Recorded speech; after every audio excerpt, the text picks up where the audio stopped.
Halo, selamat sore. Selamat datang di SBF Samurai Bali Farm. Sore ini saya akan menjelaskan secara ringkas identitas kami, apa yang kami punya dan apa yang sedang kami garap proyeknya.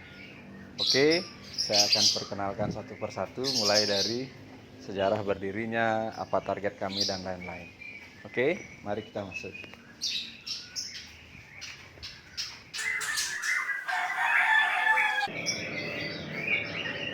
SBF saya dirikan pada tahun 2018 sekitar bulan Agustus, dan kami bertempat di Panjer, Denpasar, Bali.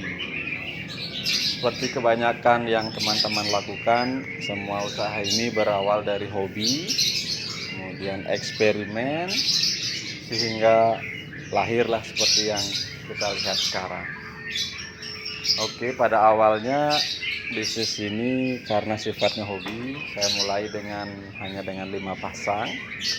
Kemudian berhasil berkembang, semakin suka kemudian sama burung, dan tanpa disadari di akhir 2020 kemarin kami sudah memiliki sekitar 50 pasang indukan murai batu.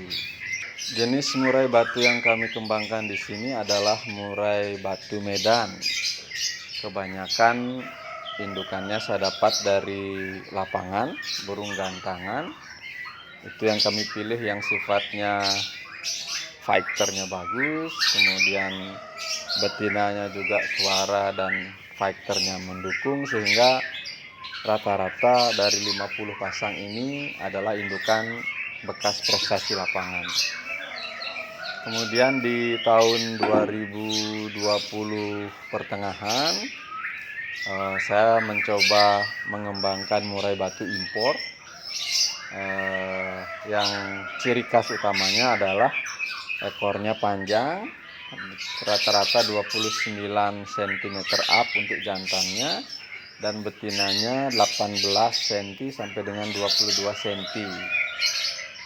Kemudian sebenarnya target kami di SBF ini adalah satu, untuk jenis burung lokal, menciptakan mutasi burung murai batu Medan lokal, tapi memperbaiki penampilannya sehingga di samping fighternya yang kuat, dia juga punya ekor yang lebih panjang menyerupai ekor murai import, tapi tidak sepanjang itu, tapi bentuknya yang lengkung sehingga fighternya yang kuat, volumenya yang keras, kemudian keindahannya juga semakin melengkapi ciri khas dari murai batu itu. Yang kedua, untuk murai batu impornya kebanyakan terah yang saya punya adalah dari Alan Pang di Singapura, dan ada juga terah dari DDS, David de Souza. Nah, terah impor ini kami pilih sehingga hasilnya nanti benar-benar mencetak murni dari keturunan ekor panjang, karena di beberapa tempat terjadi juga ekor panjang kali betina ekor panjang, anaknya tidak maksimal. Nah, di sini akan kami pilih, akan kami usahakan supaya terah impor ini memang murni menciptakan ekor panjang dengan karakter dan kualitas suaranya yang khas. Itu target dari Samurai BF.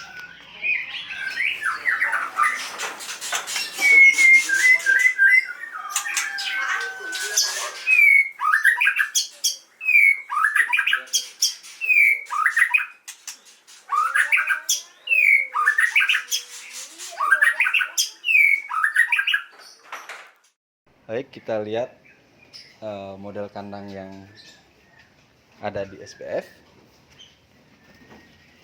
Ini adalah contoh kandang yang saling berhadapan.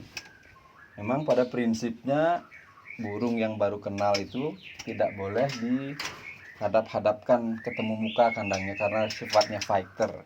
Tapi ini juga merupakan eksperimen kami, karena setelah 3-4 bulan dia beradaptasi dengan teman yang berhadapan muka, dia tetap bisa produksi seperti biasanya. Tapi kalau dia dipindah ke tempat yang lain, dia akan kembali fighternya muncul sehingga menyulitkan. Jadi khusus ruangan ini perlu adaptasi untuk dia bisa normal berproduksi seperti biasa. Kandang di SBF kami buat seefisien mungkin dengan dua prinsip. Yang pertama, kandang itu bersih, tapi yang kedua, perawatannya mudah. Kemudian di kandang SBF ini kami juga membuat eksperimen kandang lorong yang saling berhadapan. Memang pada prinsipnya akan menyulitkan di tahap awal, tapi setelah terbiasa, eksperimen kami tetap menghasilkan seperti apa yang diharapkan. Sebagai contoh, ini burung yang sedang berhadapan, ini dia habis lepas bulu, ganti bulu, dan tetap dia kelihatan mulai merayu pasangannya. Sementara pasangan di samping juga tetap kelihatan, dia sedang, yang ceweknya itu sedang mulai proses lepas bulu. Sehingga ini yang kami sebut dengan eksperimen saling berhadapan, yang kebanyakan orang mengatakan tidak efektif. Kami sudah membuktikan bahwa di sini tidak masalah. Di SBF ini karena lahan kami sempit, kami mencoba berpikir bagaimana memaksimalkan lahan yang ada, sehingga timbullah ide untuk membuat kandang yang bertingkat, lantai 1 dan lantai 2.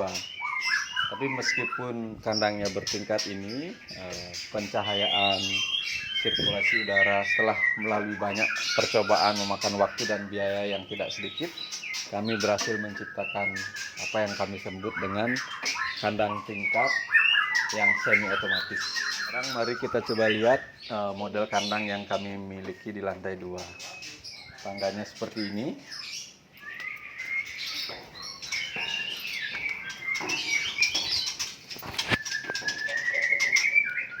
Karena ini kandang lantai 2, maka atapnya sedikit pendek, tapi lebar dan kedalaman kandang yang kami pertahankan. Jadi seperti ini penampakan kandang di lantai 2. Satu blok ini terdiri dari 8 kandang. Sinar tetap maksimal, sirkulasi udara juga tidak masalah, sehingga kelembaban, kemudian pencahayaan tetap bisa normal seperti yang dibutuhkan oleh burung itu. Untuk sistem sarang, kita juga membuatnya di tempat yang gampang dijangkau. Contohnya seperti ini. Jadi kapan dia bertelur, tanggal berapa harus kita catat supaya prediksi kelahirannya bisa kita tahu. Jadi dengan tutup yang dibuka dengan manual seperti ini akan kelihatan sudah buat sarang atau belum, sudah isi telur atau belum. Jadi kalau sudah selesai pengecekan, tinggal kita tutup satu persatu. Kemudian kita juga harus berpikir tentang risiko burung lepas. Karena banyak kejadian, kita akhirnya sedikit menghabiskan biaya untuk buat sistem double pengaman. Jadi yang pertama ada pintu kecil, biasa pintu besar. Seandainya burung lepas, supaya dia tidak bebas ke alam, kita kembali mengurungnya. Satu dari keamanan burung itu sendiri, yang kedua dari keamanan orang yang mempunyai maksud yang tidak baik, sehingga menjadi sedikit terhalang sebelum niat tidak baiknya itu bisa dilakukan. Oke. Untuk sistem pengairan, kita membuatnya sepraktis mungkin. Sini kami coba buat yang istilahnya semi otomatis. Jadi di sini ada stop keran untuk suplai air bersih. Kemudian ini adalah pembuangannya untuk mengganti air, tinggal copot. Kemudian air akan mengalir. Ketika sudah habis, airnya yang bersih akan kita hidupkan sehingga mendorong sisa-sisa kotoran. Oke, jadi kalau sudah selesai kita angkat lagi. Dan ini kita akan buka sehingga dia akan terisi dengan air bersih. Jadi dengan sistem yang seperti ini bisa kita lihat di dalamnya. Oke. Ini adalah kandang lorong lantai 2. Sekali buka, satu lorong 8 ditambah 8 16 kandang akan terganti airnya secara otomatis, sehingga kita bisa hemat waktu, tidak usah jongkak-jongkok untuk mengganti air setiap kandang. Demikian yang kami maksud dengan sistem semi otomatis. Di siang hari di saat suhu panas, terutama di musim kering. Kita juga harus menjaga suhu di dalam kandang supaya tetap tidak begitu panas. Jadi kita buat sistem hujan buatan. Jadi di atas ini ada kelihatan pipa, mungkin agak samar tidak kelihatan. Kita isi timer sehingga dari jam 11 siang sampai jam 4 sore sejam sekali akan ada kucuran air. Nah, sifat alami burung ketika dia mendengar kucuran air, semua burung akan berkicau karena dia mengira itu hujan. Itu pertanda bahwa memang itu suhu yang dibutuhkan oleh burung. Baik, untuk pakan, semua jenis pakan yang kita kasih ke burung di SBF kita produksi sendiri. Ini adalah contoh konsentrat atau yang sering disebut dengan fur. Ini adalah konsentrat yang kita cetak sendiri. Isinya itu ada jangkrik, ada ulat kandang, kemudian ada madu, vitamin, mineral, dan yang lain-lain yang dibutuhkan oleh burung. Kemudian untuk menjaga kualitas pakan, semua jenis pakan mulai dari jangkrik, cacing, kemudian ulat kandang itu kita produksi sendiri juga di tempat ini. Ini adalah tempat untuk menangkar burung-burung yang akan kita jual. Jadi anak-anak yang sudah bisa mulai makan kering, kita akan tempatkan di sini sehingga kita tahu ini tuh anak-anak yang mana, ini tuh pesanannya siapa. Nah, dari sini baru akan kita kirim keluar sesuai dengan alamat yang dituju nanti. Biasanya sebelum dijual, kalau dia sesama cewek bisa kita isi 3-4 ekor dalam satu kandang. Tapi kalau jantan biasanya kita blok satu-satu supaya dari kecil sifat fighternya itu tetap terjaga. Untuk masalah pemasaran, sampai dengan saat ini kita biasa bersosialisasi, berinteraksi dengan komunitas pencinta burung. Dari sana kita banyak mendapat orderan, bahkan indenan untuk jenis-jenis burung yang sudah banyak dikenal orang. Meskipun SBF belum begitu lama di dunia komunitas burung, tapi kami sudah mengirim barang sampai ke Jawa, ke Kalimantan, dan terakhir sampai ke Lombok. Jadi selain pengiriman keluar itu untuk menjaga kepercayaan, SBF memberi garansi satu, barang memang sehat, kemudian sesuai dengan jenis kelamin yang dibutuhkan.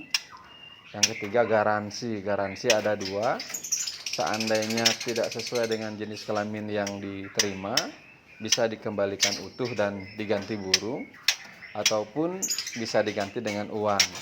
Yang ketiga, kalau burung yang diterima dalam keadaan sakit kemudian kurang dari 1 bulan dia mati, maka kita bisa ganti burung juga, atau kalau tidak berkenan, uang akan kita ganti sepenuhnya. Demikian prinsip pemasaran kami sehingga sampai dengan sekarang semua orang masih menaruh kepercayaan besar terhadap SBF. Terima kasih.